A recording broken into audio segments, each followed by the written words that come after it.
মাদ্রাসায় বসে পড়াশোনা করলে আমরা নিজেকেও রক্ষা করতে পারবো না, জাতিকেও রক্ষা করতে পারবো না। প্রত্যেক ছাত্র, প্রত্যেক আলেম দায়িত্ব দিতে হবে।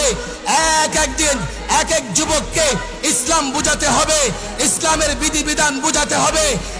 একদিন এক যুবকের সামনে পশ্চিমা গণতন্ত্র বলো, সেকুলার বলো, তাদের মুখোশ উন্মোচন করতে হবে।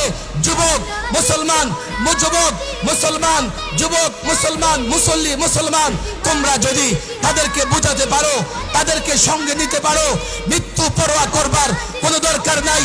মৃত্যু আসলে মৃত্যু আসবে, যুবককে সঙ্গে নাও, মুসল্লিকে সঙ্গে নাও, তোমার আত্মীয় স্বজন তাদেরকে বুঝিয়ে সঙ্গ নাও, কাফেলা তৈরি করো, ঐক্যবদ্ধ হও। জালেম দুনিয়া, কুফার দুনিয়া, মুশরিক দুনিয়া জ্বালিয়ে দাও। আমরা এক ঐক্যবদ্ধ ক্ষমতার কারণে লড়াই করি না, আমরা মানবাধিকার প্রতিষ্ঠার জন্য লড়াই করব। যারা ভুয়া মরিচিকা দেখিয়ে মানবাধিকারের কথা বলে আমাদের